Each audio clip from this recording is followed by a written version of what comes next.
On the show, we got a little bit into the basics of twisted stitch knitting. We took a look at these great pairs of socks and mittens and looked at some of the types of motifs that you can achieve with this really wonderful technique. But today let's talk a little bit more in detail about how to actually work these projects. So let's just work across and look at a few of the different ways to form these stitches. So your purl stitches are just as normal purl stitches. And then, just for a quick refresher, a twisted stitch is when you take your right needle and instead of knitting into the front leg, this is your normal way to knit a stitch, of course.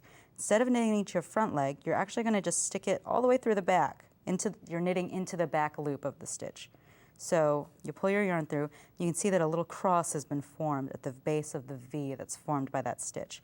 And that's that tightening action that happens. So we're making our second knit stitch on these columns here, and you just repeat this row over and over and over again for these filler areas. We'll do that last purl stitch, and we're going to slip the marker, and now we're at row 9 of our first motif here. I've got one twisted stitch, so I'll work that. Then I've got 2 purl stitches. We'll work those just as normal purls. And now we come to a right cross, a twisted knit stitch, moving to the right over another knit stitch. So there are a couple different ways of working this, which we went over in the show. You can move the stitches out of order first, in this way, and put them back on, and then work them. That's our first way of working that. And we'll look at some other ways as we move around our sampler here. So we've gotten to the end of this row, and now I'm going to move my sticky note so that when I come back to that again, I know exactly where I am. Now we're going to work our 5-stitch filler again, purl, twisted knit, purl, twisted knit, and a purl. Now we're on this chart. So first up, I've got 2 purl stitches. I'm going to purl and purl again. And now I've got a left travel. So that means a twisted knit stitch moving to the left over a purl stitch. Now there are a couple of different ways to do this. The first one, again, is just like we did for the right cross, or for any cross, where you can reposition the stitches before you work them. But I'm going to show you a nifty trick here that's a little bit tricky to execute, but can be really useful if you, let me make sure that these are on the right orientation, but that can be really, really useful if you get the hang of it. And I'm going to pull my work just a little bit closer to me here so it's easier for me to see what I'm doing. So I'm holding my working yarn kind of just out of the way. I'm going to bring my needle to the back behind that first stitch. And remember that our goal is basically to work the second stitch first behind the first stitch, which will become the second stitch. And all this will hopefully be clear in just a minute. But I'm going to bring my needle up between my 2 stitches from the back. Now I'm going to insert it into the front loop of the needle, from back to front, just like I would be purling. If I were purling the stitch like normal, I would just be doing this. We're doing exactly the same thing, except our needle has gone between the 2 stitches from the back first. Now I'm going to actually bring the tip of my needle up a little bit and pull that back loop all the way through like this. So it's kind of out here and I can work it.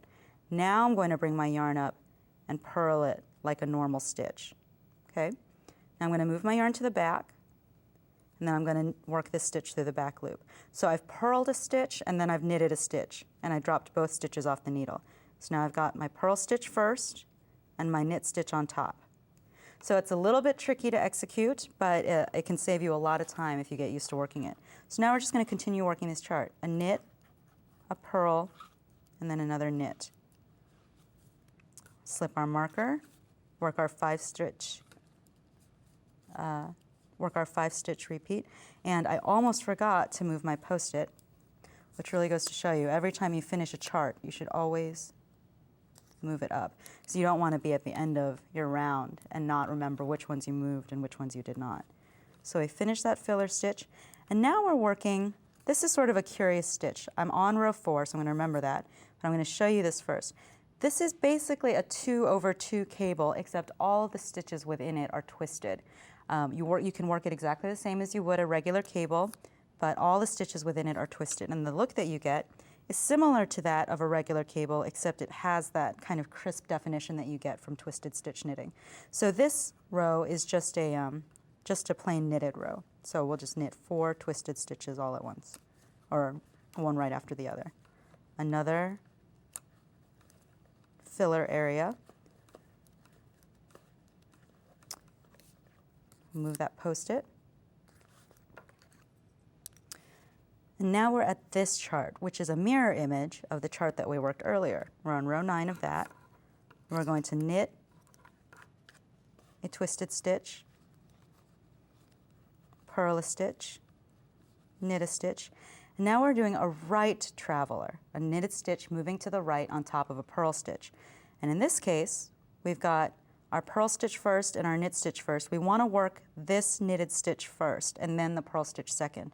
So the way that we work a right traveler without taking any of the stitches off the needle first is I'm going to just insert my needle, my right needle, into the back of the right stitch. I'm going to work it. Now I'm going to move my yarn around to the front, and I'm going to insert my needle into my purl stitch and purl carefully, making sure not to catch any extra loops or anything. So again, that's just going to be, I'm just going to undo that real quick for you. Again, I'm going to knit into my second stitch, because that's the stitch that's going to become first, and then I'm going to purl. Oops. Then I'm going to purl into my second stitch and slip both those off the needle. And now my knit stitch is first. 2 purl stitches. Move my post-it. And then one more filler area. And then one final rendition of our little lattice here. So a knit stitch, a purl, and then another right cross. So I showed you earlier how to reorder those stitches to make them in the correct positions before you knit. But this time, let's just work those on the needle first, just out of order. So again, this is exactly like the right travel, except we're always knitting instead of making one a purl stitch. So we'll insert our needle into the second stitch, pull through, and then we actually don't need to move our yarn to the front because it's a knit stitch. Insert our needle just into the first stitch and pull through. We purl, and knit as per the chart, and we finished a whole round of our little sampler here. So we've got our lattice and the beginning of our helix and our filler columns, of course, another lattice, a mirror imaged helix, and that neat little cable there. So I hope that this gets you started on twisted stitch knitting.